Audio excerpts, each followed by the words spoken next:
Again, this is the Trust-Based Philanthropy Dialogue, actually take 2. We did this for the first time in June. And this dialogue is a bit of a shift from many dialogues where we learn from our grantees, because tonight is what I would call an internal dialogue. Not meaning that voice that you hear inside your head, but meaning that all of our panel and our facilitators tonight are fellow TPC members, proving once again that we have a wealth of expertise just within our membership here. And the way the evening's going to work is that we will start by listening to a panel, then we will break into discussion groups, and then we'll reunite at the very end for final thoughts. And our facilitators tonight are Corey Mykoff, Leslie Levinson, Lee Chandler, Robin Miller, and Sandy Lawrence. And Pat Hambrick is our behind the scenes Zoom host. Let me see, okay, I think we've got a good number here. So, trust-based philanthropy. This offers us an approach that addresses the inherent imbalance, between funders and nonprofits, and aims instead at creating an ongoing partnership with those that we grant money to. It's the direction that we're heading at in TPC. And in this year of transition, there are multiple places where this is taking shape. In certain committees, at grant team meetings, and in small working groups that will emerge from the forthcoming strategic plan. Tonight's a chance for you to better understand the value of a trust-based approach and how this matches our values at TPC. So we're going to start with a polling question. If Pat, if you could post it to give us a sense of who's here tonight. It's asking you to indicate your level of knowledge on the subject. So choose one of the 4 options and then click submit at the bottom. And give it a sec. We have about 50 people here, so we'll see what we've got. Okay, last chance to click. Okay, Pat, can you end the poll and show us the results? A little bit. Okay, great. This will be helpful for us who are facilitating to kind of know where the majority of people are at. Our discussion groups will be randomized, so we will have a sprinkling of expertise everywhere, and it'll be a great time to learn from each other. Thank you. You can take down the poll. Okay. So we're going to get started on the panel. Our panel will be moderated by Susan Benford, who is our past TPC president and soon to be Philanos president. I will turn it over to her and she will tell you more about our panel. Susan. Thank you for that kind introduction, Jennifer, and welcome to everybody. It's great to have such a crowd here understanding this new or not so new idea in philanthropy and how it's going to be relevant to TPC or how it is relevant to TPC right now. So what we're going to do now is we're going to do what's called a word splash or a word cloud. Pat is going to show us word cloud from Mentimeter and ask you to just type in some words. You need to go open up a new window and at menti.com, as you see on your screen, and use the code that's there, and then type in a word that comes to mind when you think about what is a great relationship between a funder and the organization that's being funded. So we'll take a couple minutes for that, and Menti will magically create our cloud for us.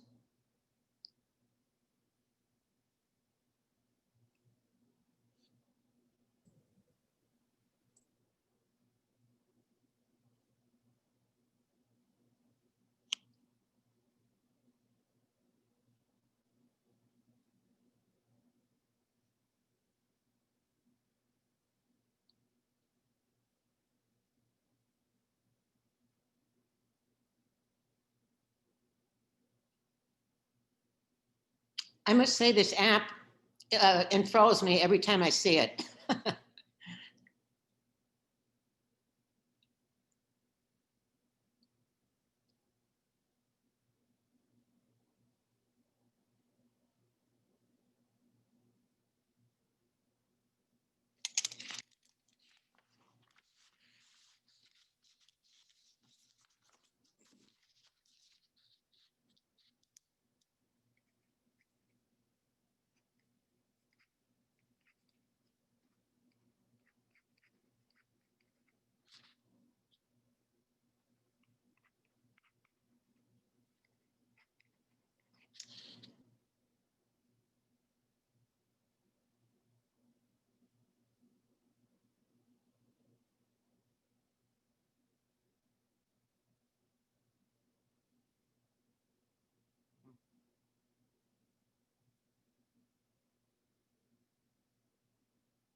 That's great, Pat. It looks like, well, looks like we're close to being finished.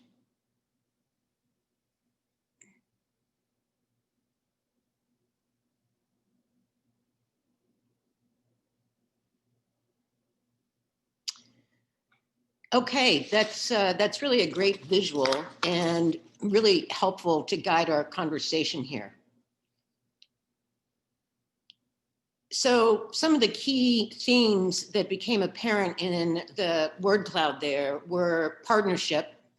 And as a part of any successful or healthy partnership, openness, communication, honesty. Collaboration was another strongly apparent word there, obviously trust and openness. So bearing that in mind, we are going to start asking questions of our panel here. And let me start out by going to Kayland. She is with the, well, she's going to tell you more about it, but she's with the Mass Cultural Council.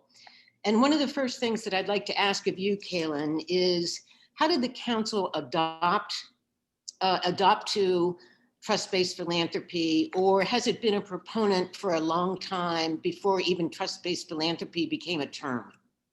Sure. So, for those of you who don't know me, my name is Kaylin King. Babikian is my private, personal life name, who some of you might know me through TPC. I've been a part of TPC for 2 years now, and I've been at the Mass Cultural Council for almost a decade now.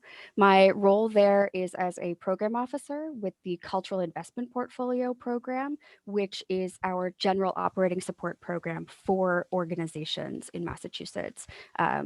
Arts, humanities, interpretive sciences, all different sizes, all across the state of Massachusetts. And we're a state agency, but we do grant making and operate in ways that are very similar to other grant makers. So we have not always been a trust-based philanthropy organization, but I think we adopted it pretty early, certainly before it was identified as a movement. The cultural investment portfolio grew out of a traditional operating support program, which required organizations to submit applications. We brought in out-of-state panelists who read, ranked, scored, who had evaluative site visits. And when my former executive director came to Massachusetts from Iowa, her name was Anita Walker, she did the rounds across the state, introducing herself and meeting in small groups with cultural organizations. Those listening sessions were crucial to forming her understanding of Massachusetts and really what the sector needed. She was brand new, so people felt like they could really tell her the truth, and they did. And we heard over and over and over again, organizations wanted multi-year general operating support. And I started in 2011, right when we were implementing this program. We did an evaluation of what had been our support for organizations, our operating support program. And in that evaluation, we found 100, 100 plus, 200 organizations that had a very, very long funding history relationship with us. Every couple of years when their turn would come up to apply for general operating support, they'd be recycling the same application because it was the same questions. It's for operating support. They're telling us their mission and their programming, and that's not changing dramatically from year to year. And they were getting funded year after year after year after year. We were making them jump through the same hoops, and we were having to jump through the same reviews for a outcome we knew what it was going to be. These organizations had been around for a very long time, are doing great work in their community, and were stable institutions. It didn't make any sense. It didn't make any sense for them or for us to keep going the way that it was. So we transitioned to what we now call the cultural investment portfolio, which is really focused on capacity building, sector building, and most of all, public value. It's now the largest program at the council. We support approximately 300 organizations, and it's about 30% of the Mass Cultural Council's budget that is allocated in this way. We took organizations that had long-term consistent funding with us and transitioned them into a streamlined and transparent program that gives funding based on a formula, not on an evaluative process. We have eliminated traditional applications for most organizations in the portfolio. And if organizations are still doing their public programming, are still doing their annual reporting to us, they can count on a grant through the program. It's completely changed our relationship with them. That's fascinating that your former ED had the foresight to go out and talk to the grantees to understand what they wanted. So one of the tenets of trust-based philanthropy, which is Jenny posted those 6 tenets in the chat. One of them is do the homework. And the gist of that is asking the funder to do as much of the work around the grant as the grantee. So Trepp, I'd like to now turn to Trepp Borden, who's the executive director of the Fish Foundation, and ask a question about how the Fish Foundation has gone about understanding what its community needs are. Sure. Thank you, Susan. I've been with the foundation for 9 years, and prior, I've been in philanthropy since it's about 30 years now. And when I went into it, I started as the new ED of a new foundation. They didn't know what they were doing. I didn't know what I was doing. So we weren't really hampered by pre-existing practices. And that, that early on experience really informed the way that, my approach. And for us, we tried to make ourselves really approachable. I would go on a site visit. I would show my ignorance by asking a lot of questions about even what the underlying issues were. And I think because we operated that way, by showing your ignorance, you're showing your vulnerability. So it created more trust and a more equal relationship over time. And I felt like the field was becoming much more restrictive in terms of, requiring outcomes measurement and having pretty intensive due diligence processes. The family foundation that I work with, they're local funders. They really focused on getting to know the organizations so that, if we didn't ever feel the need to have them jumping through a lot of hoops to apply for a grant, we don't even have a grant application process at all. Or to have, I see Corey nodding. Corey has been a grant recipient from the foundation. So we go, for years. And, in terms of, trying to measure our accountability, our effectiveness or whatever, to ensure that we're being effective grant makers, it was less about, if we're funding an organization, we've determined that we trust the leadership and we think it's an effective organization. To make them constantly prove themselves to us is a waste of their time, but it also gets in the way of us being effective, because if they're wasting all their time doing that, they're not doing, they're not putting time into the program, to the people.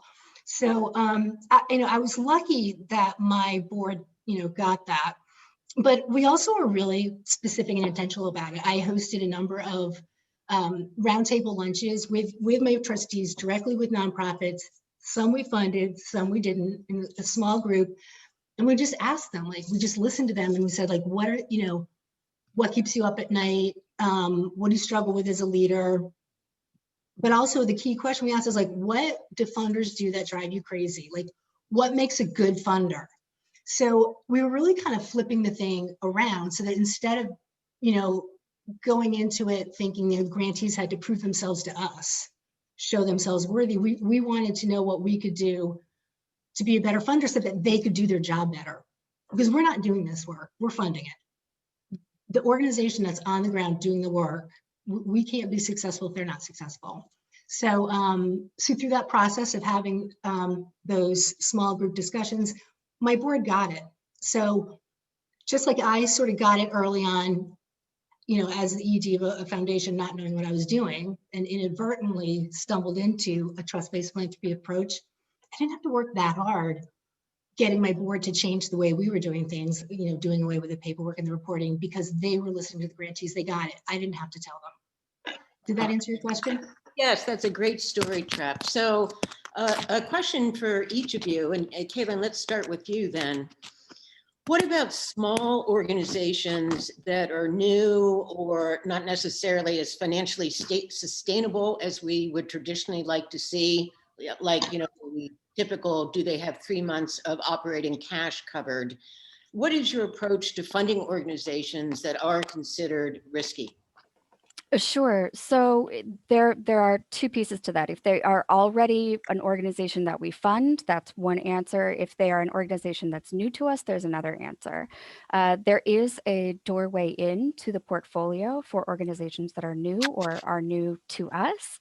And they do go through a competitive grant process. A couple of things that we do to make that process a little bit more trust-based, even though it is still an evaluative process and a competitive process.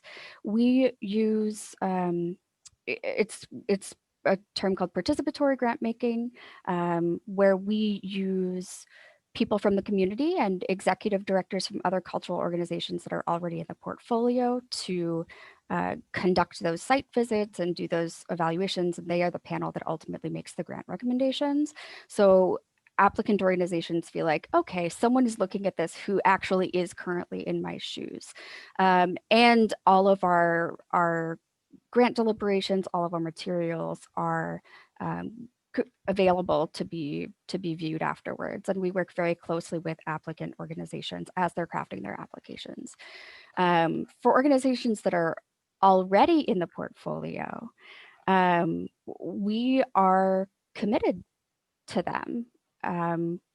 We already have a relationship with them. And if anything, if they're struggling, that's the time to double down. What we really care about is their product, which is their work in the community. It's public value. So it's our obligation and our great joy to help further that. So we will work with them to help them get whatever it is they need to get through that tough time, or to sunset if that's something that they need to do. We'll help them do that responsibly. That's fascinating that when you make a commitment to an organization, its leadership and its mission, it's almost like having a child who has veered off the path a bit. You don't abandon them. You do whatever you can to support them and make them successful. And Treff, what about the Fish Foundation? How would you answer that with small organizations? So with small organizations, especially if they're new, you're investing in the person that's leading it, right? Because that organization's success, its ability to raise money, all of those risk factors really depend on that person. And I think that's why going into a relationship that is established on trust is so important, because if we don't have that, the leader won't come to us when they have a problem, as Kaylin said, or we need to know what they're struggling with. If we buy into the leader and we think the program model makes sense, we look at that as sort of a multi-year commitment that we're willing to make upfront, because they need the runway to demonstrate that they can grow, that they can find new sources of funding. And then we also try to help them do it. I'll give you the example of Father's Uplift. Small organization led by a guy who's a social worker. He didn't come out of a management field. He's a social worker, passionate about the work, started this organization, really teeny tiny in the beginning. And what's that? He's a TPC grantee. Forgive my interrupting. Right. That's yes. No, I'm glad you interrupted. I don't know why I keep forgetting that. So Charles is amazing, and we invested in Charles. But to grow the organization, they needed to get this. I don't know. It was like really complicated. It's like the CARF certification. It's something that allows them to bill out for their clinical hours. So they asked, they tried to get it on their own because they didn't have the money to hire somebody to do it for them. I guess it's hopelessly complicated. And I said, great, well, we'll fund that. And I checked in with them, a year later, thinking, they got to be good. And it turned out that they only got about halfway through the process. They didn't fully understand what the consultant had committed to do. And at the end of the day, like, they basically we gave them, it's like, we need to give them more than we'd given them the first time to get them to finish. And I said to him, like, Charles, why didn't you call me? Like, and it just hadn't occurred to him, because that's unusual. The traditional way that foundation has been done, it's because it's an inherently unequal relationship. And if you don't take the time to really invest, develop that relationship of trust, it breeds sort of not just honesty, but an unwillingness to be clear about what the words are. So, for us, as Kaylin said, that's an opportunity to double down. But what the lesson we took away from that is that Charles didn't know that, like, we had a trusting relationship with him. He didn't know that we had that. We were so caught up in our own thing. We hadn't really thought to really communicate that with him, and it wasn't enough for us just to trust him and feel good about him. Like, we had to demonstrate it. We had to really intentionally show him that we were his partner. It's not just telling him that, but really showing it. And for us, that speaks to, I guess, personally, my self-awareness. But also that was a really important learning for us as a board. And so it showed us that we needed to work more with each of the grantees. Some of them we had those relationships with, but with the ones we didn't, we needed to work on it. We needed to take the lead on it. It's up to us. It's up to us, not up to them. And so again, with a small organization, you're mitigating the risk because you believe in the founder. Great. That brings up another point in trust-based philanthropy, which is to solicit and act on feedback from the organizations that you're funding. And you're having that conversation with Charles Trepp is such a great example of not only altering the power imbalance, but directly communicating your request for feedback, be it good or bad. And Caitlin, what about, how does the council solicit feedback? What are your interactions with your grantees like after you have funded them, even ones who are in your portfolio? Right, all of the above. We solicit feedback from the general public, from unsuccessful applicants, from successful applicants. It's a big part of our strategic planning process. We have a local cultural council regranting program where we really get a lot of grassroots information from communities. But I would say that rather than it being systematized in any particular way, it's really the outcome of a trust-based relationship with grantees. Because they'll tell me the real story about how things are going at their organization and about what they need from the Mass Cultural Council, because they know anything they tell me isn't going to affect their grant amount. In fact, it's only going to help me get them what they need. So this transition to multi-year general operating support, streamlining paperwork, and changing the way we interact with organizations, now we don't get like the Chamber of Commerce, everything is shiny gloss over. You know, if some program was a gigantic flop, they'll tell us. Or if the competitive environment is changing and they need to rethink their business model, or if they're in debt or there's some major catastrophe, you know, we hear what the real needs are, so we can respond to those real needs. For example, we did 300 phone calls with all of the organizations in the portfolio over this fall to check in with how they were doing because of COVID. And now we're taking all of the information from that and launching a Recover, Rebuild, Renew webinar series that are addressing the topics we heard the most from organizations. And they're not things that we ever would have thought of on our own as a funder if we were thinking, oh, recover, rebuild, renew, let's get the cultural sector back up and running after COVID. Examples of things that you weren't expecting? Yeah. Like, what are the legal implications of having an at-home workforce?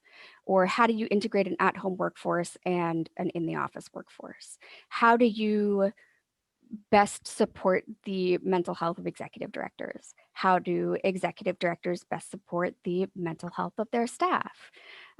All sorts of things that, because it came from grantees, we heard the real story and we're giving them what they've asked for. And we can only do that because we have 10 years of trust. Right, right. I know from TRAPS that when the pandemic first hit and PPP loans came out, they understood that qualifying and using those loans was an overwhelming experience. And Trev, can you just talk for a minute, talk for a bit about how the Fish Foundation responded to that situation? Yeah, so we fund locally. And we have a small-ish portfolio of grant. We just do general operating every year, unrestricted.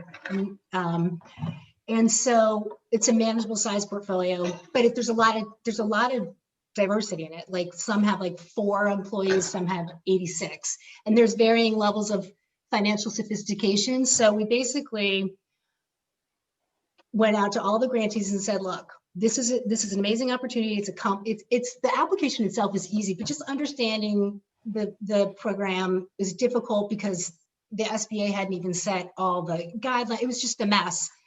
So we're like, okay, what can we do? We hired a group of, they happen to be, they're all like accountants and nonprofit leaders, but they were overseas, most of them, and they got sent home because of the pandemic. And some of them were Peace Corps that were fired basically and sent home. And so there's this like huge talent pool of sophisticated people. So we're like, great, we'll pay you guys to do all the research, figure it out. They put together a handbook and we shared it. We put it on the Mass Nonprofit Network website. It was a public resource that any nonprofit could use. And then we also, they did intake, and with every single one of our grantees, those that needed it could sign up for the full service. Those that just wanted them to eyeball their application and give them a heads up to make sure that the loan would be forgivable.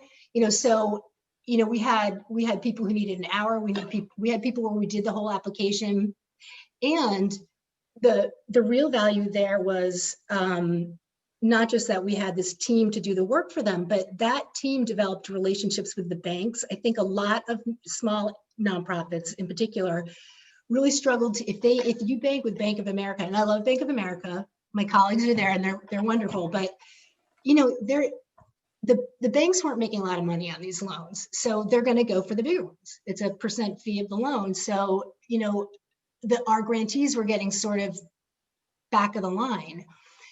By developing a really close relationship with Eastern Bank, we were able to understand the process better. We could help our grantees do the process better. And then, my boss, my board chair used to be in banking. And at one point he just called the head of Bank of America and he said, what can we do? How can we get these people seen? So, it was, this is where writing them a check wouldn't have helped the grantee at all. What they needed was that expertise. And so that was just trying to be creative. And also, look,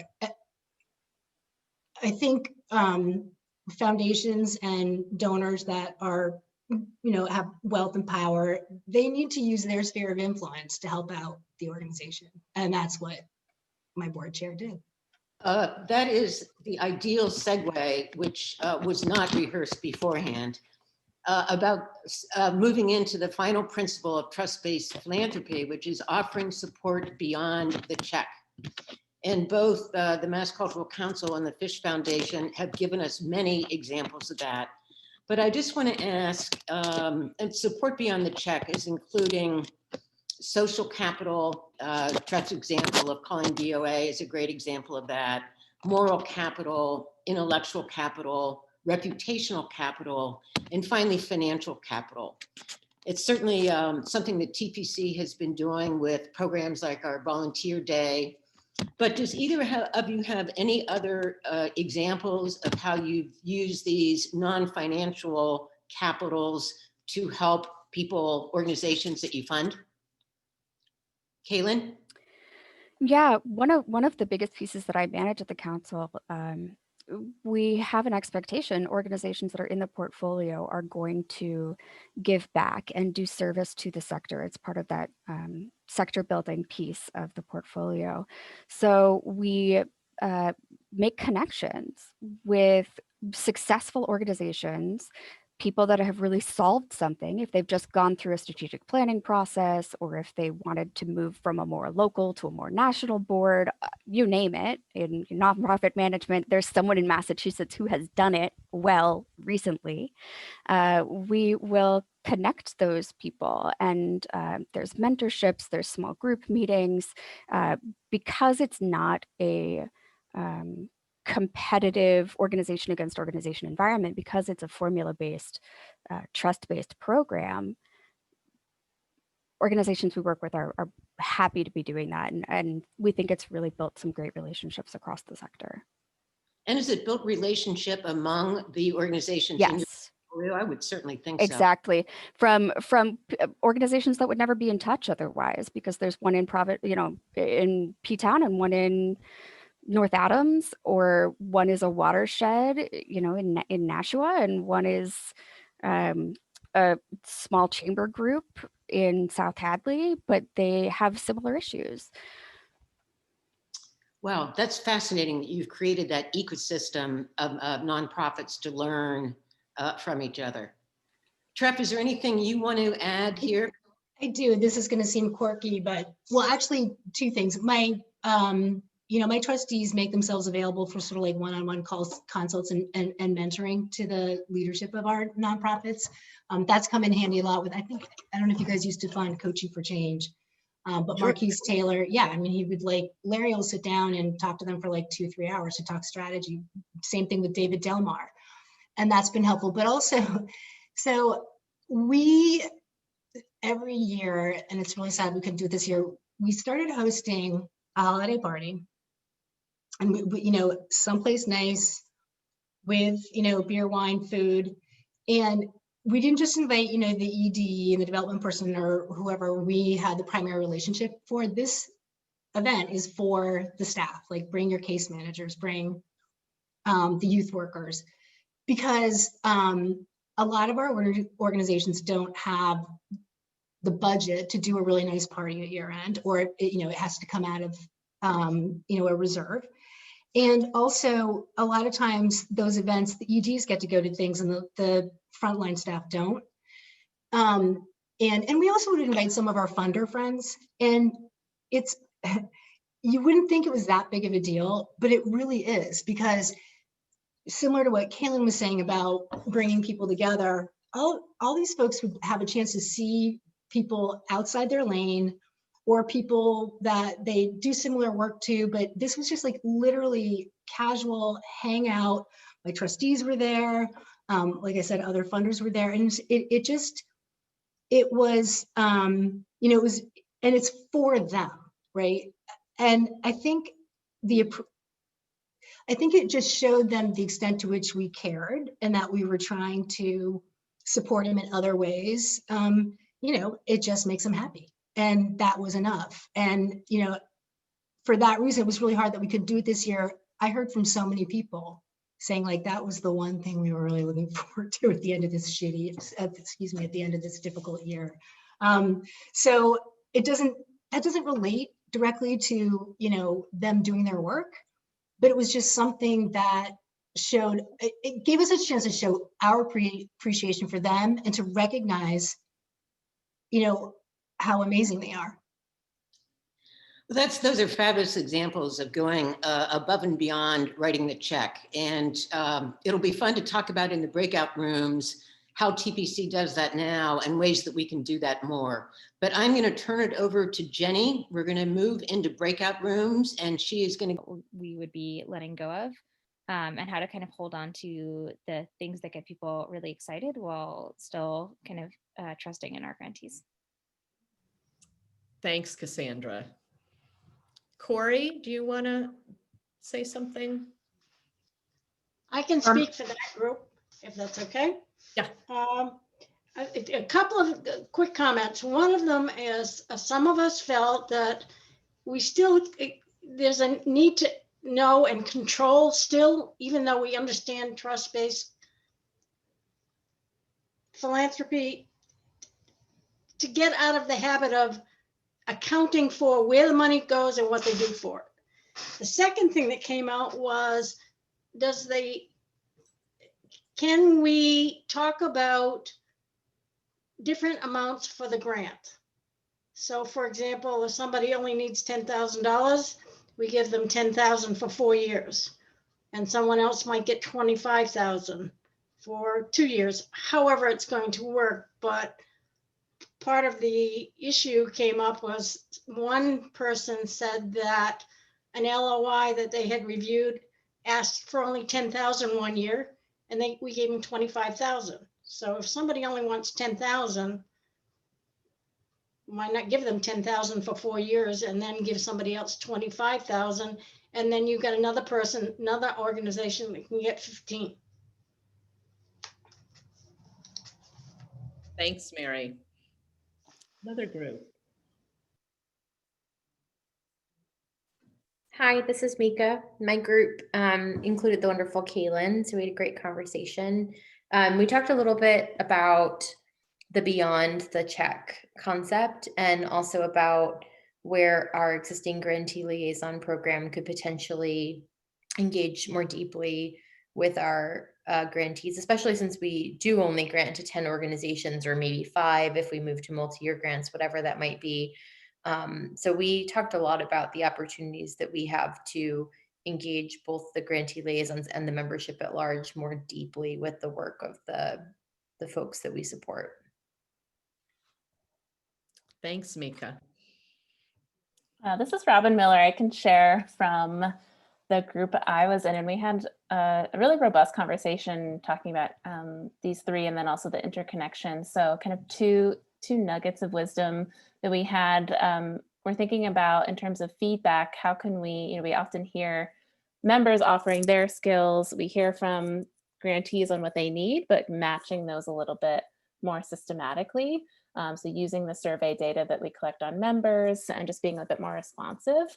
And then another idea came up around resource sharing and feedback. Can we host an alumni fair for all grantees, prior grantees from TPC, to bring them together, because there's also a lot of really great synergies that can happen among grantees across years. So really good ideas and brainstorming that came from the group I was in. So lots of gratitude to you all. Thanks, Robin. There should be one more group. I can jump in. Also on kind of the feedback question, we were thinking about, both who do you go to for feedback, as well as how do you obtain that feedback. So thinking through, maybe the executive director is not always the best person who's the most in tune with a specific program that we're potentially funding. So how can we also create a relationship with, say, a program director or a director of development or someone who can provide even deeper feedback than sometimes the executive director can, based on the way the organization is set up. And then also thinking through how do we gather that feedback? Maybe it's through video, like if someone wants to take a video tour of what's going on in their organization and upload it to YouTube, and maybe assessing things that way, or other ways that maybe aren't just like straight written feedback, say even just like scouring the content they already have, such as going onto their social media and learning more about how they're making an impact in the community. So that's just a little nugget of all the things we talked about. Thank you, Lee. Lee just joined the board as a YP this month. Welcome. I'm going to drop into the chat the email address that you also is another way to send us your thoughts, either writing in the chat right now or using that email.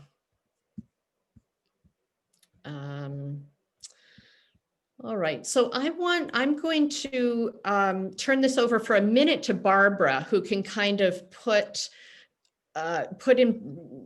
explain where we're at with the strategic plan, kind of put in perspective a little bit how and when, and all these.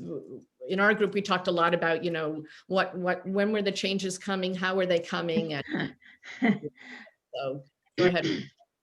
Well, thank you all, first of all, for coming, and welcome to the guests and new members. It's just great to have such an incredible turnout. As you're aware, we have been for the last 6 months working on a strategic plan, and many of these ideas are incorporated within it, and many aren't. So I encourage you to keep the ideas coming. I also want to say we are in a transition, and so I encourage you to bear with us, have some patience and flexibility as we are embracing this shift wholeheartedly. For some, it probably won't be fast enough, and for some, it may be a little fast. So we want to take it further than what Jenny outlined earlier, the changes we've made this year. And we will be establishing some ad hoc committees to look more deeply into how, and to look also externally at how other people have embraced this change, and bring that information to bear on recommendations for how we will make further changes down the road. As it relates to creating more of a partnership, we want to create a culture and a community where we bring grantees and TPC members and perhaps other funding partnerships and community leaders together, so that we're working together to address specific issues. And we're going to be hopefully creating some groups to do some research on specific focus areas, for example. And we do very much want to begin to bring current grantees and past grantees together for some forums, as Jenny mentioned earlier. So we have a lot of very ambitious plans, and we need help. And I think you could see through this that maybe the grant teams shift a little bit over time in terms of time intensity and activity, but that there will be ample other activities to become involved in, and work alongside fellow TPC members, and just meet some incredibly awesome women in the process. So we will be sharing much more of that. I can't begin to get into it all tonight, but I just wanted to give you sort of a sense of where we're going. I encourage you to keep up to date. Opportunities will be announced in the newsletters and through emails. So I know emails get overloaded, but try and stay up to date and join us, and keep the ideas coming. So thank you. And a few save the dates, the first being February 11th, which will be our first virtual social evening, an hour of fun and games. You can just relax. You don't even have to think. In fact, you can have an option to drink. There are going to be all sorts of activities to choose from. Keep your eyes open for that, February 11th. The next dialogue will be in early March with Father's Uplift, who we heard about earlier this evening. Charles Daniels will be joining us, hopefully with some other exciting guests yet to be confirmed. Watch for that. And another 21-day racial equity challenge will be offered to members, possibly as soon as April. We, again, keep your eyes open for that. That everyone who has taken that has just said it is one of the most meaningful things they have taken part in their recent lives. So thank you again for joining us. We know people are eager to take action in this world today, and let me assure you that being part of this collective group is a form of action. And educating yourself about inequities will inform your action elsewhere. So we appreciate your participation. We really thank Treff and Kaylin and Susan for sharing your insights and your true experience with trust-based philanthropy. And it is time to say good night. Let's kind of give a silent applause for our panel, or in elementary school. And I invite any of the panelists and facilitators to stay on for a debrief. Hope to see you at the social event, February 11.